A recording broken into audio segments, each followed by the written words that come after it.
1 Coríntios capítulo 3, creio que se faz necessário ler até o verso 7. 1 Coríntios capítulo 3, do verso 1 até o verso 7. Eu, porém, irmãos, não vos pude falar como a espirituais, e sim como a carnais, como a crianças em Cristo. Leite vos dei a beber. Não vos dei alimento sólido, porque ainda não podeis suportá-lo. Nem ainda agora podeis, porque ainda sois carnais.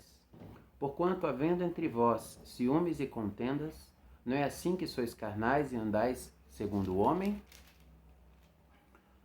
Quando, pois, alguém diz, eu sou de Paulo, e outro, eu de Apolo, não é evidente que andais segundo os homens? Quem é Apolo? Quem é Paulo?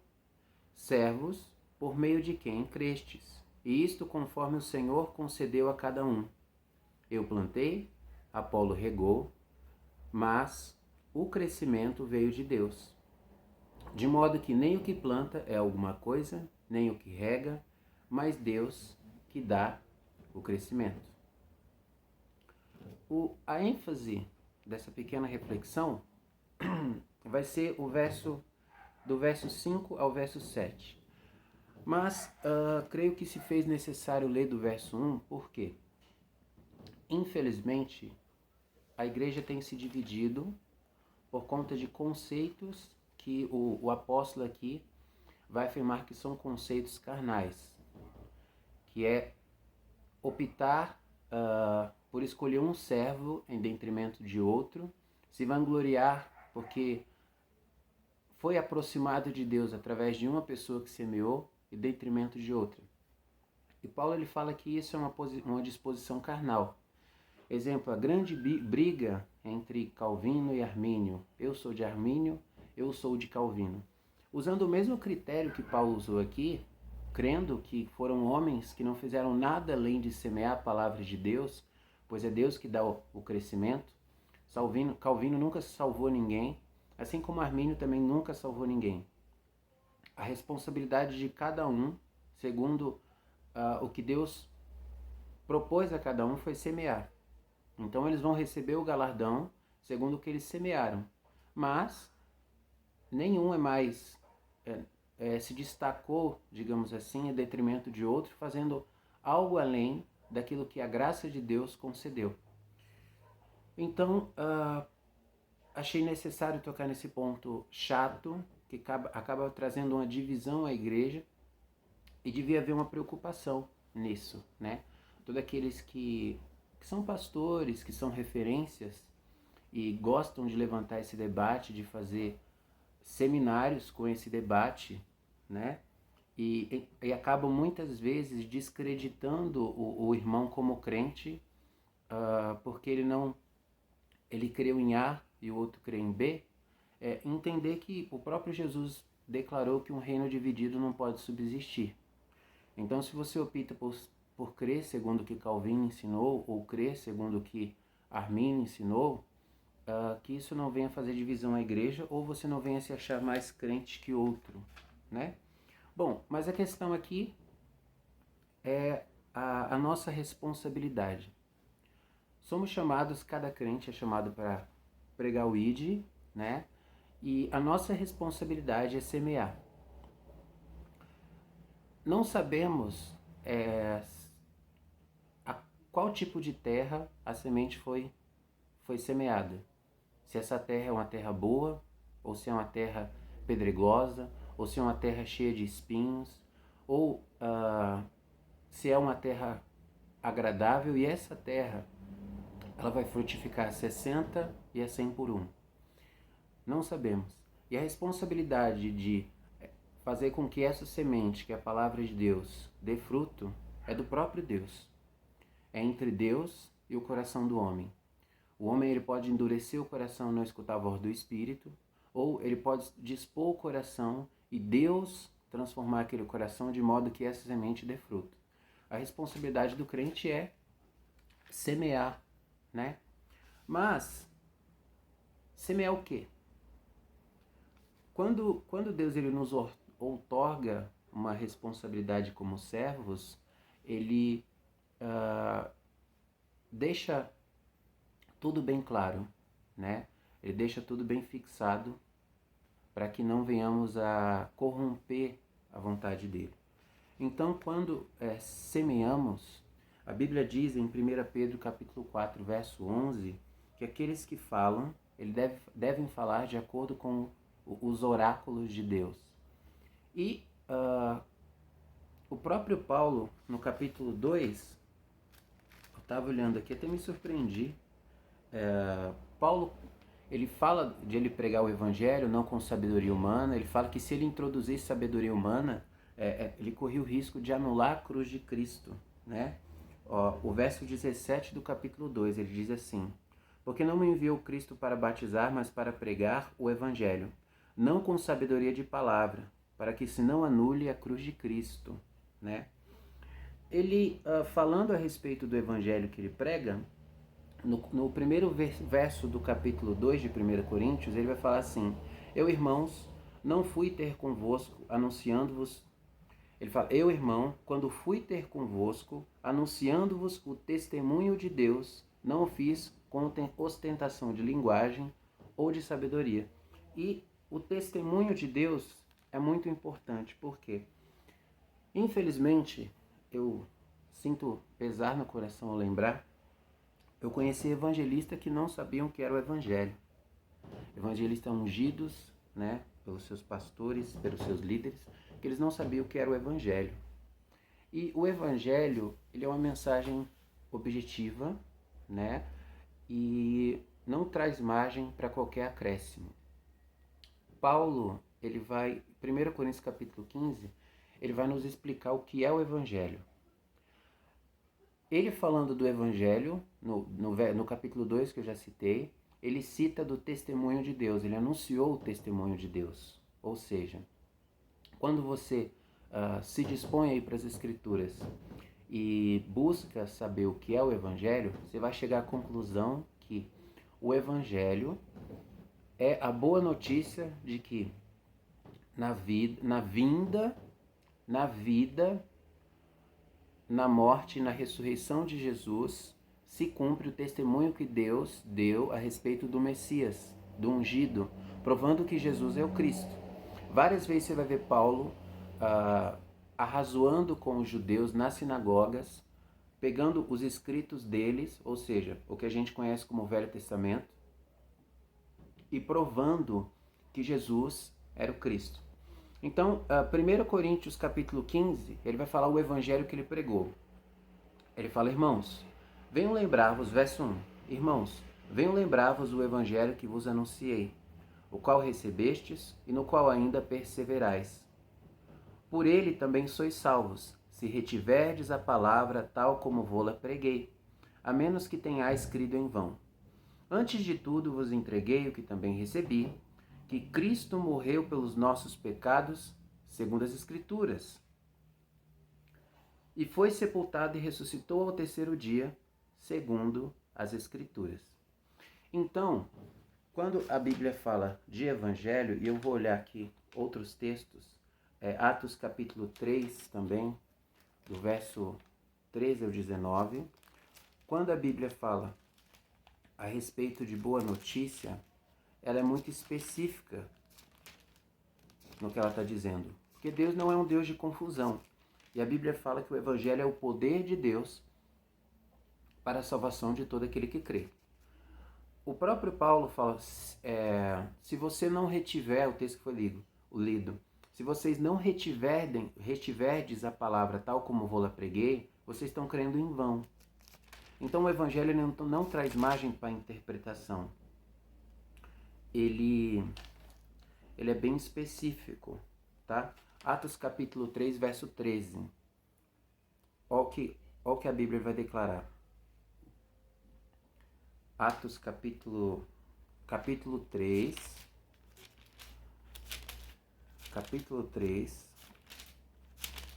verso 13. Aqui. O Deus de Abraão, de Isaque e de Jacó, o Deus de nossos pais, glorificou a seu servo Jesus, a quem vós traístes e negastes perante Pilatos, quando este havia decidido soltá-lo. Vós, porém, negastes os santos e o justo, e pedistes que vos concedessem um homicida. De Sarte matastes o autor da vida, a quem Deus ressuscitou dentre os mortos, do que nós somos testemunhas. Pela fé em o nome de Jesus é que esse mesmo nome fortaleceu a este homem que agora vedes e reconheceis. Sim, a fé que vem por meio de Jesus deu a este saúde perfeita na presença de todos vós.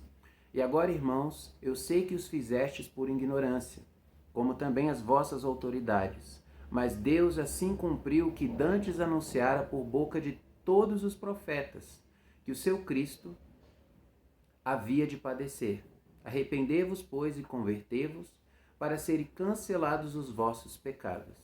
Nesse texto, no verso 15, é um texto bom para os testemunhos de Jeová.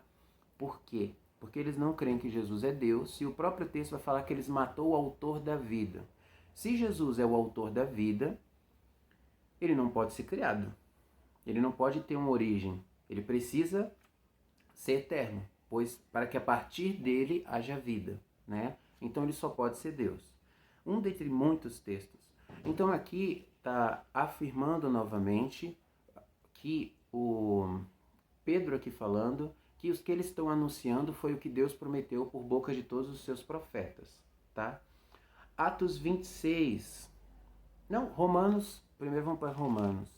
Romanos capítulo 1, o próprio Paulo de novo, que nos traz aquela mensagem tão objetiva do que é o Evangelho, ele no começo de Romanos, ele vai afirmar de novo, o que é o Evangelho.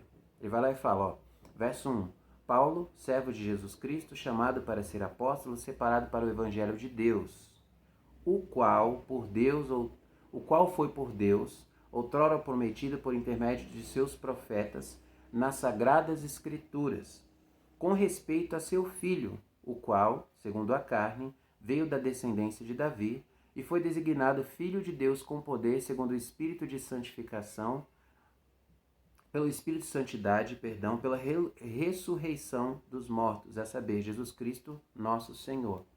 Então, novamente, ele afirma, eu fui chamado para pregar o Evangelho de Deus.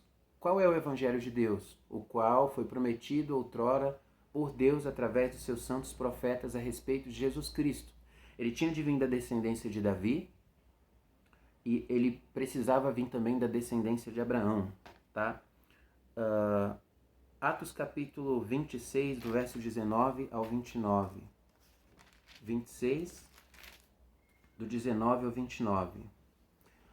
Aqui é Paulo pregando, ele defendendo-se diante do rei Agripa. Ele declara assim, e de Festo também, Ele declara assim no 19.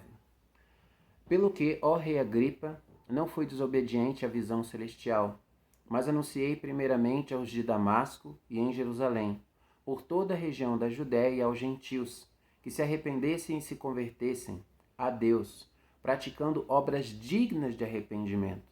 Por causa disso, alguns judeus me prenderam, estando eu no templo, e tentaram matar-me.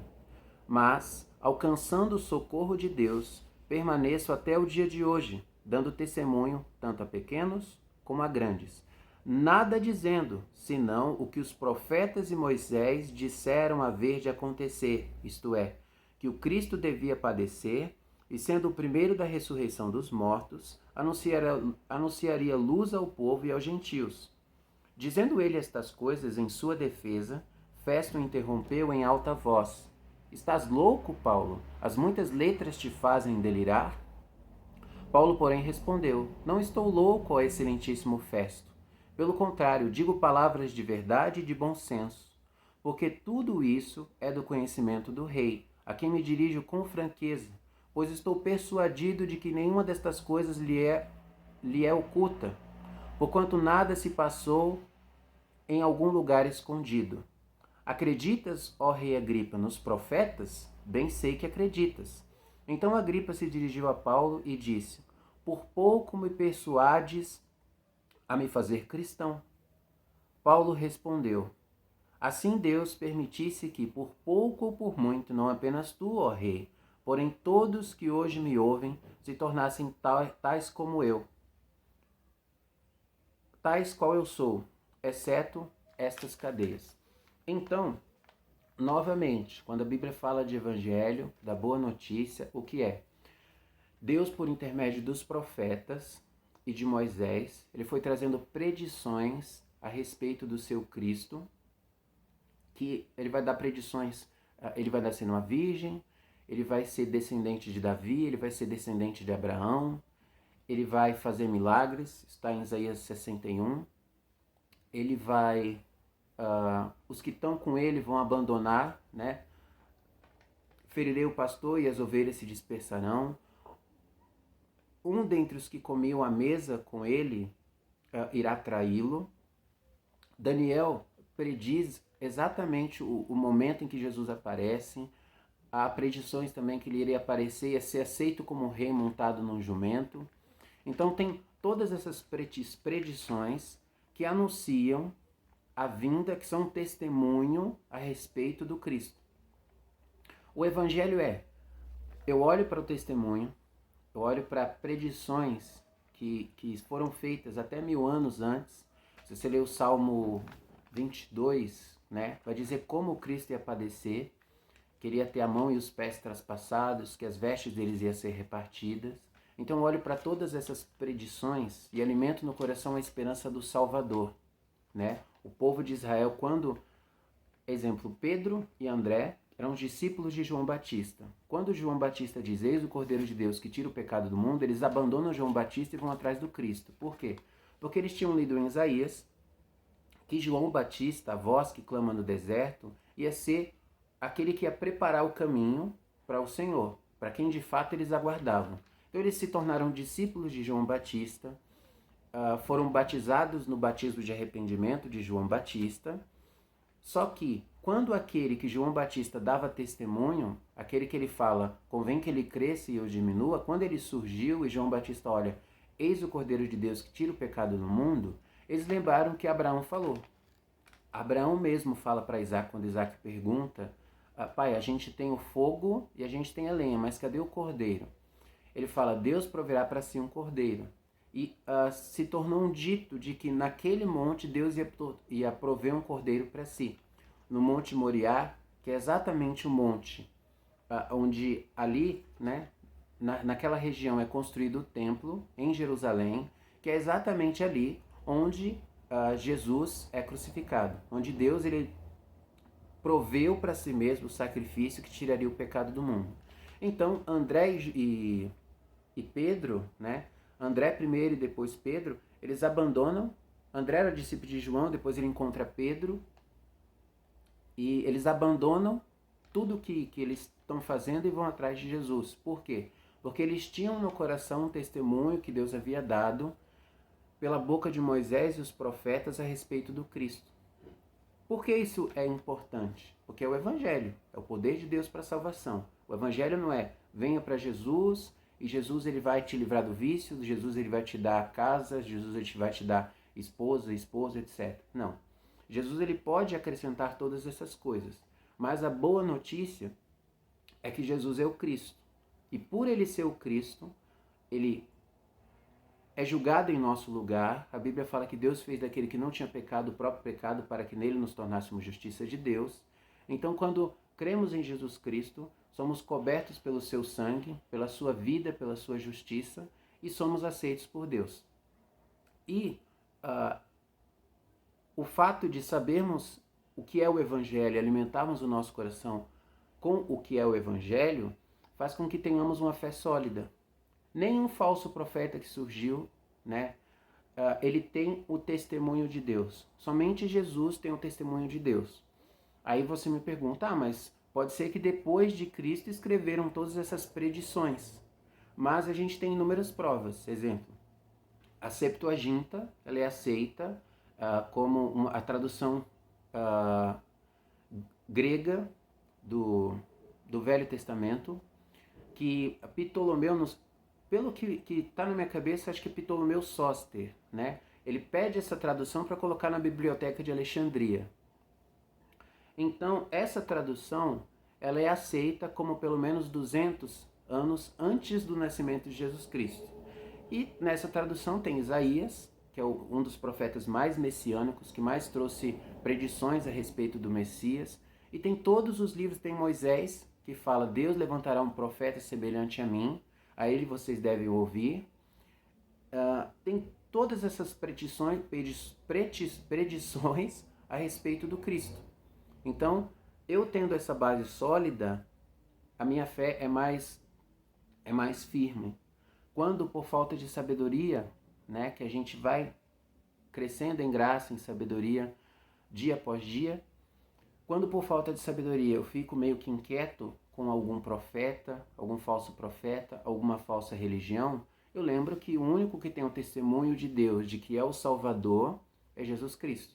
O único que tem predições a respeito da sua vinda, ministério, morte e ressurreição é Jesus Cristo. Os outros, eles surgem do nada, se intitulam profeta e se encontra muitas contradições em suas profecias, né? Jesus não. Ele, o próprio Deus, através dos profetas que predisseram tantas coisas que se cumpriram, né? Exemplo, Daniel, ele é um profeta que Deus ele prediz quais reinos viriam depois da Babilônia.